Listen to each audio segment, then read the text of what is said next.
8,000원이 전 재산이었습니다. 그날 저는 굶주린 여동생을 업고 마지막 만찬을 위해 낡은 식당 문을 열었습니다. 오늘 이야기 시작합니다. 애 입술이 저렇게 파란데 죽으러 가는 놈이 밥은 왜? 일단 앉아. 죽어도 배는 채우고 죽어야지. 눈보라가 몰아치던 그날 밤 7살 난 동생 수아를 업고 재개발 구역 끝자락에 있는 낡은 기사식당 문을 열었을 때 제가 처음 들은 말입니다. 사실 저는 그날 죽으려고 했습니다. 믿었던 친구에게 보증을 잘못 써서 살던 집은 경매로 넘어갔고 노모는 충격으로 돌아가셨죠. 수중에는 딱 8,000원이 전부였습니다. 저는 떨리는 손으로 구겨진 지폐 한 장을 식탁 위에 올려두었습니다. 아이에게 마지막으로 따뜻한 고기 반찬 한 접시 먹이고 같이 한강이라도 갈 생각이었죠. 식당 주인인 만술 아저씨는 제 몰골을 한참이나 뚫어지게 쳐다봤습니다. 며칠은 깎지 않은 덥수룩한 수염에 구멍난 양말 사이로 보이는 동상 걸린 발가락. 그는 제 돈을 휙 던지듯 돌려주더니 주방으로 들어가 김이 모락모락 나는 김치찌개와 제육볶음이 가득한 쟁반을 내왔습니다. 수아는 며칠을 굶었는지 말도 없이 숟가락을 들었고 저는 그 모습을 보며 참았던 눈물을 찌개 국물에 쏟아냈습니다. 만술 아저씨는 무심하게 행주로 식탁을 닦으며 툭 내뱉었습니다. 이 날씨에 애 데리고 갈 때는 있고 마음 있음이라도 돕던가. 새벽에 시장 갈 거야. 그렇게 저와 수아의 기묘한 식당 생활이 시작되었습니다. 식당은 낡고 지저분했지만 희한하게도 새벽마다 찾아오는 손님들이 많았습니다.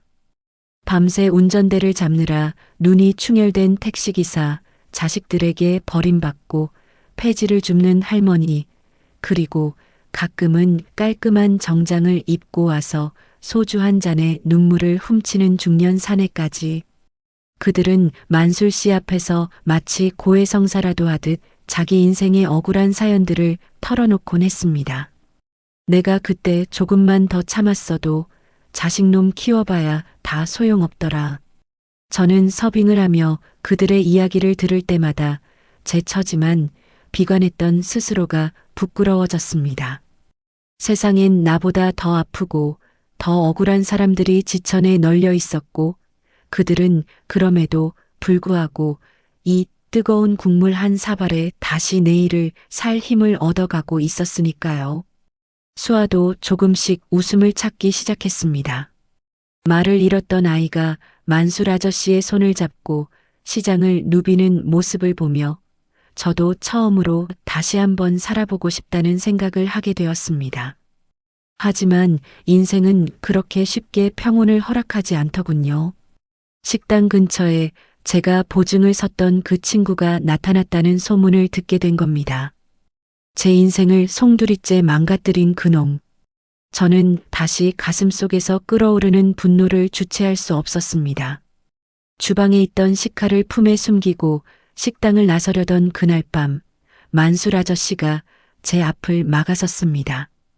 그의 눈빛은 평소보다 훨씬 깊고 서늘했습니다. 그 칼로 누굴 찌르면 내 속이 시원할 것 같냐? 그 뒤에 수아 인생은 누가 책임질 건데? 저는 만술 아저씨를 밀치고 소리쳤습니다. 당신이 뭘 알아? 내가 어떻게 살아왔는지.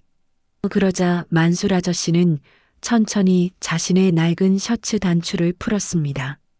그의 가슴팍에는 오래된 화상 흉터와 함께 지워지지 않는 깊은 상처들이 가득했습니다. 그리고 만술 아저씨는 제가 상상도 못했던 이 식당의 진짜 비밀을 이야기하기 시작했습니다. 너만 억울한 것 같지? 이 식당 테이블 끈적거리는 게 다 사람들 눈물 자국이야. 만술 아저씨가 셔츠를 걷어 올렸을 때 보인 건 화상 흉터보다 더 깊게 패인 수술 자국들이었습니다. 평생 남의 뒤치다꺼리만 하다 암 수술을 3번이나 받고도 이 낡은 불판 앞에 서 있다는 아저씨의 고백은 예상치 못한 곳에서 제 뺨을 때렸습니다. 저는 품 안에 숨겼던 식칼을 손에서 떨어뜨렸습니다. 차가운 타일 바닥에 칼날이 부딪히며 내는 비명이 꼭 제 비명 같더군요. 그날 밤 이후 제 일과는 새벽 4시 시장통에서 시작되었습니다. 무거운 배추망을 어깨에 메고 손가락이 갈라지는 찬물에 물을 씻으며 깨달았습니다.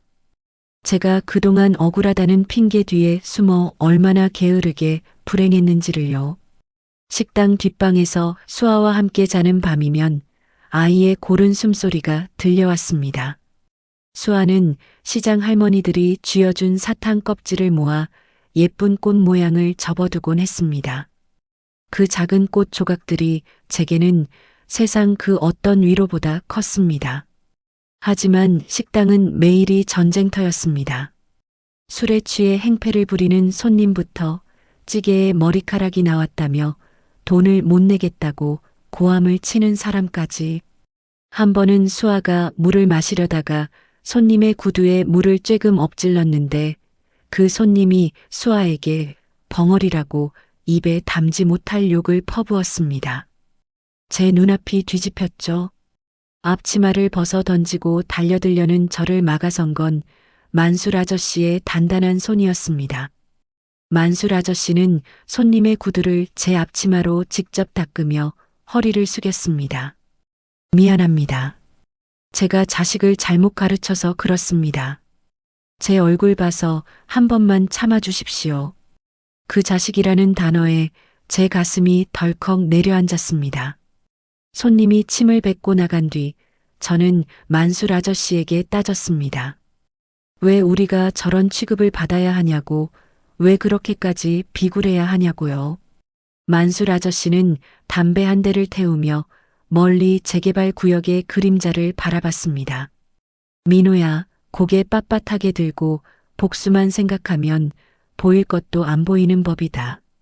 저 손님도 사실 오늘 낮에 명예퇴직 당하고 온 사람이야. 갈 데가 없어서 여기서 화풀이 하는 거지. 사람 사는 게 다 그래. 서로 똥물 뒤집어 쓰면서도 닦아주며 사는 게 인생이야. 그날 새벽 식당 문 밑으로 봉투 하나가 밀려 들어왔습니다. 어제 그 구두 손님이었습니다. 봉투 안에는 구겨진 10,000원짜리 3장과 삐뚤빼뚤한 글씨가 적힌 쪽지가 들어 있었습니다. 미안합니다. 찌개 정말 맛있었습니다. 그 쪽지를 보는 순간 수아가 처음으로 소리내어 웃었습니다. 억울함이 녹아내리는 소리였습니다. 우리는 그렇게 서로의 모난 구석을 비비며 식당 뒷방에서 계절을 넘겼습니다. 하지만 어느 날 식당으로 낯익은 얼굴이 들어왔습니다. 보증금을 들고 튀어 저를 지옥으로 밀어 넣었던 그 친구였습니다. 뻔뻔하게도 기름기가 흐르는 얼굴로 나타난 놈은 만술 아저씨에게 이 땅을 자기가 샀으니 당장 비우라고 서류를 내밀었습니다. 야, 강민호, 너 여기서 뭐하냐? 앞치마 두르고 아주 식모살이라도 하는 거야? 3년을 찾아 헤맨 놈이 제 발로 걸어 들어왔을 때 심장이 멈추는 줄 알았습니다.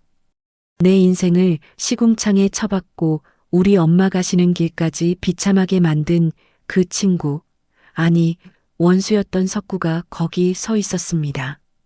놈은 세련된 양복을 입고 입가엔 비열한 미소를 띠며 말하더군요. 자기가 이 구역 재개발 대행사 팀장으로 왔다면서 당장 이 지저분한 식당을 비우라는 통보였습니다. 순간 정신이 아득해졌습니다. 제 손은 어느새 뜨거운 찌개 냄비 손잡이를 향하고 있었고 머릿속엔 저 낯짝에 이걸 부어버리고 같이 죽자는 생각뿐이었죠. 수아는 겁에 질려 제 바짓가랑이를 붙잡고 떨고 있었습니다. 그때 주방에서 만술 아저씨가 젖은 손을 행주에 닦으며 천천히 걸어 나왔습니다. 손님, 주문 안 하실 거면 나가시고 하실 거면 앉으쇼.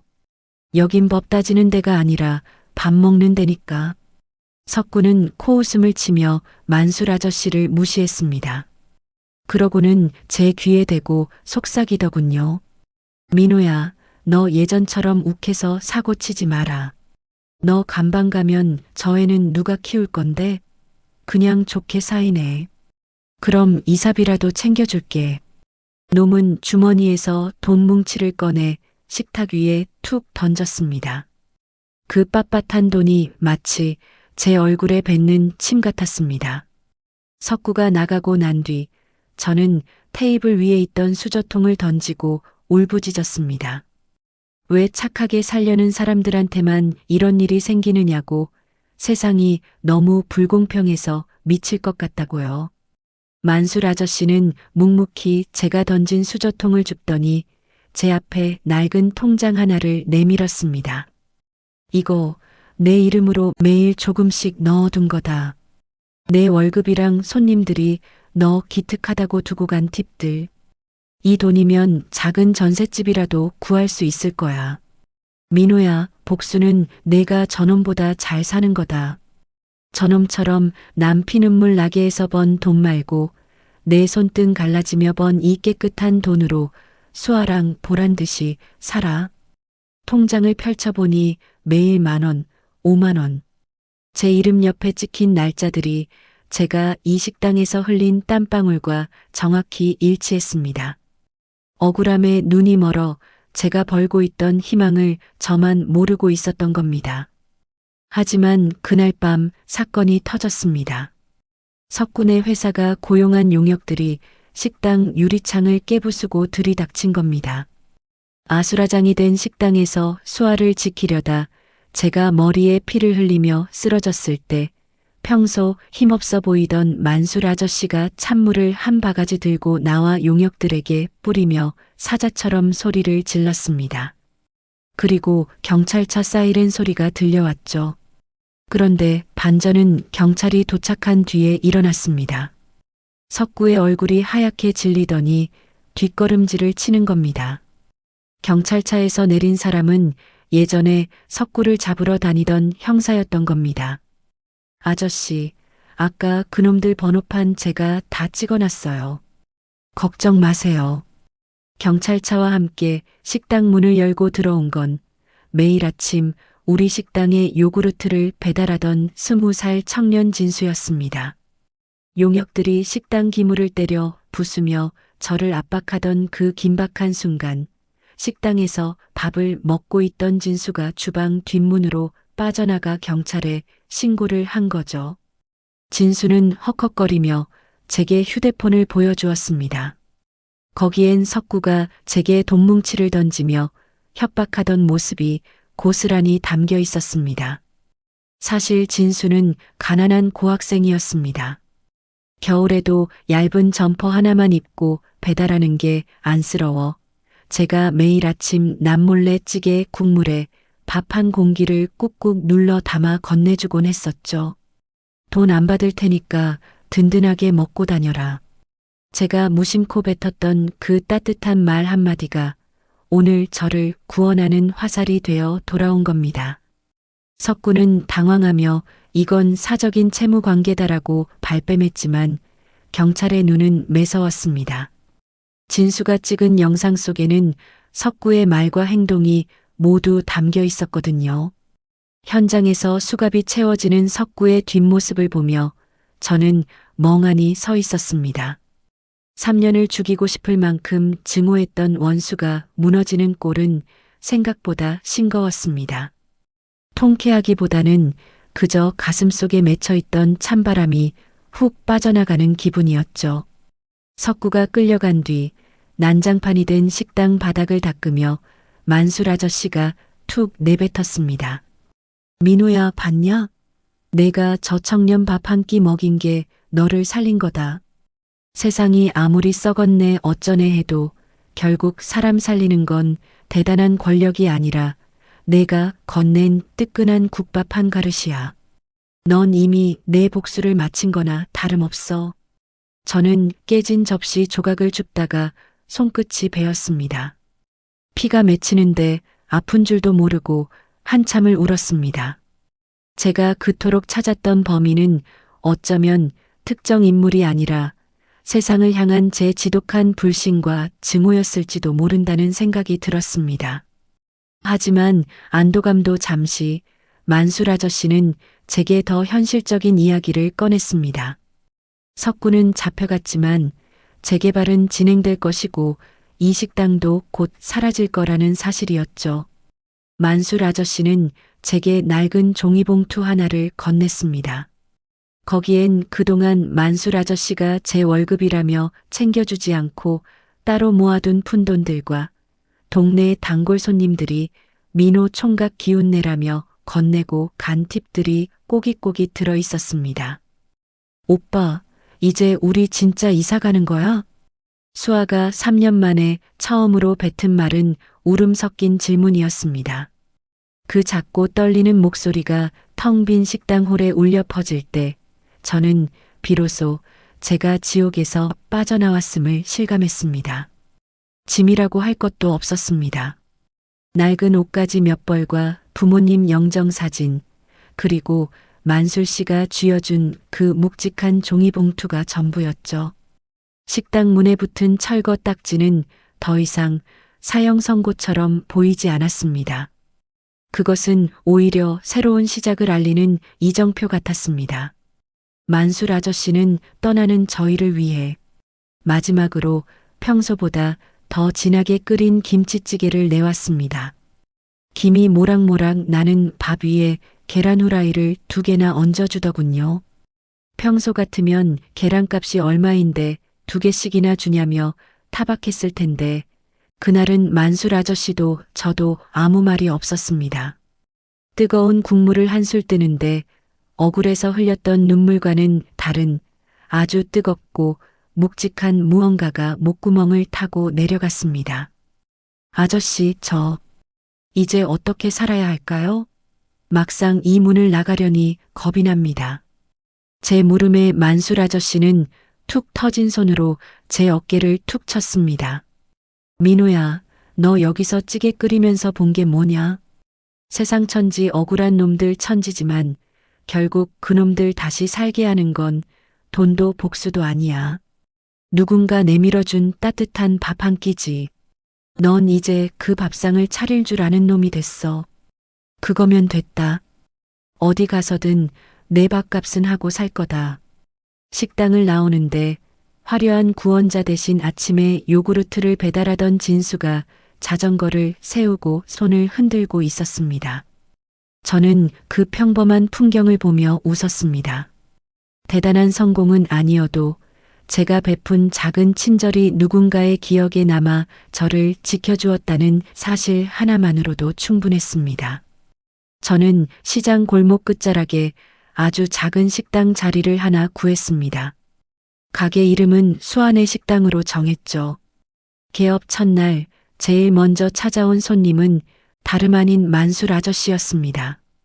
아저씨는 가게 앞에 화환 대신 낡은 쌀 한 포대를 툭 던져두고는 제가 끓인 찌개를 한 입 먹고는 고개를 끄덕였습니다. 조금 짜다만 그래도 사람 살리는 맛이다. 그 칭찬 한마디에 저는 수아를 안고 펑펑 울었습니다. 부모님을 잃고 친구에게 배신당하고 세상을 증오하며 보냈던 그 처절한 시간들이 이 뚝배기 한 그릇의 온기에 다 녹아내리는 것 같았습니다. 가끔은 여전히 화가 치밀 때도 있습니다.